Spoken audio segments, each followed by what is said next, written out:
Hi, this is Aniruddha and I'm here to talk on the customized Modbus gateway. What I'm trying to do, I'm trying to develop one of the gateway by using standard library called as PLC4X. If you see PLC4X, Universal Protocol Adapter for Industrial IoT, right? It communicates with the PLCs or different protocols. If you go here, just click on the get started and here you will see the list of protocols, right? There are many, but I am interested in three, that is nothing but Modbus, OPC-UA and the S7. These three I am interested in. So I'm developing this code as a POC for one of the customer and would like to share with you guys also that if there is a time and you think you need to build your own gateway which will communicate with the PLC, how do you do that? There is one library called as PLC4X, just remember that.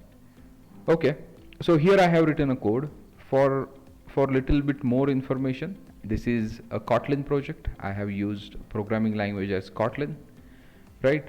And I have integrated the library. If you want to see, you can see here I have integrated the library. If you can see PLC4X, and here I have used the framework, Java framework. Typically it's a Vertex.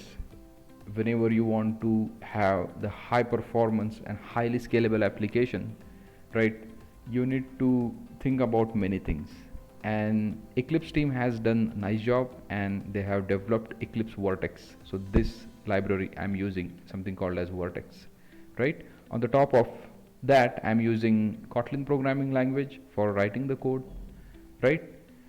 So this is the one thing.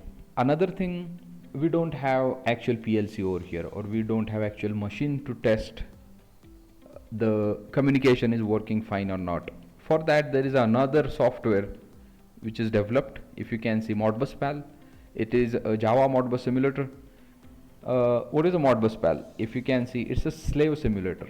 Generally whenever you have a Modbus network and in that Modbus network your HMIs and other things, right, would be treated as a master and the slave devices which are connected to the machines, right? So masters keep reading the data and slaves are continuously sending the data. So here I am using something called as Modbus PAL as a simulator. If you can see, so I have created some configuration over. They have given system to configure your required things.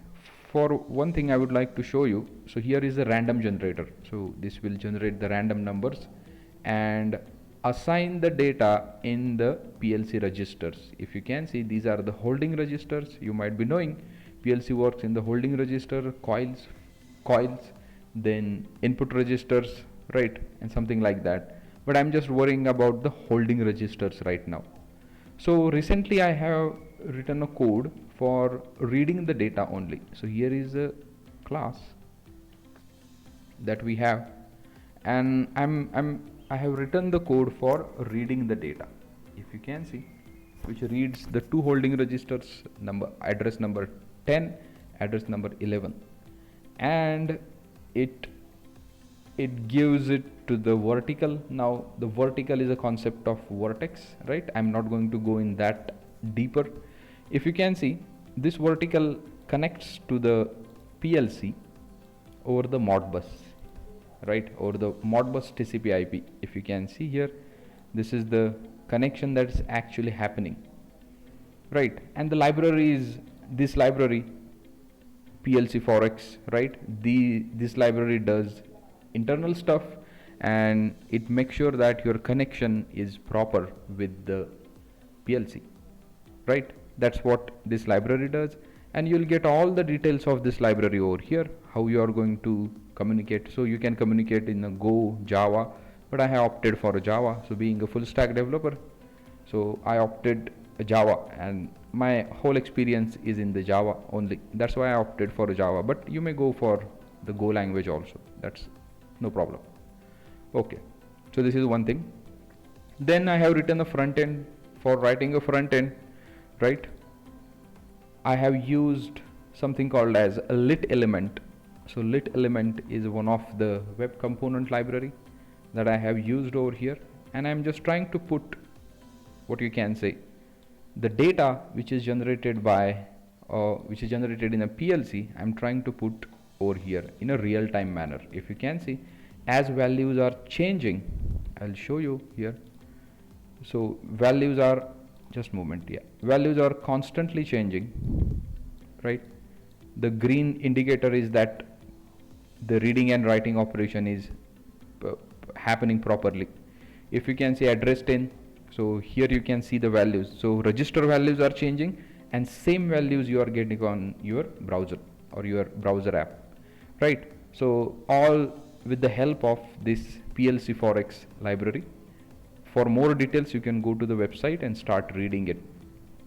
Okay, for real-time communication, Eclipse Vertex provides something called as event bus. If you see here, val eb is equals to Vertex event bus. You'll see this event bus. What the event bus does that is if two Vertex applications are deployed, these two Vertex applications will communicate with each other by means of this shared event bus. This is the thing. And if you see here, from here I'm publishing the PLC state, right? And that PLC state is getting captured inside, where is that PLC communication. If you can see this is the HTTP, right? Over the HTTP, this client gets connected with the backend application which is written in a Kotlin, right? You may write in a Java as well, no problem, but I prefer Kotlin for what you can say, for these things, lazy initialization, many things are there. I'm not going to go in that deeper level, Kotlin or Java, but I have preferred the Kotlin over here, right? There are many features of the Kotlin which will help you in developing such applications. Okay, so this is one thing. So here you are going to get the data. Here you are going to get the data from the PLC, and that data you are publishing to the clients. And this is your one of the client, and you can get the data straight away over here. And once you get the data, you are just supplying that data to your web component. The web component is nothing but PLC dashboard, and the PLC dashboard is representing the data in the terms of numbers, but I need to put the charts over here. I will do that over the period of time. But this was basics of communication to the PLC. You can write full-fledged application which will communicate with the PLC, read or write the data and put it on in your database and present it on the dashboard. That you can do easily, not a big deal. Well, I hope this is helpful for you, and you will use the PLC4X and Vertex and other libraries in your project if you need. Right, if you have any queries and questions, please connect to me. I would like to help you. Well, thank you.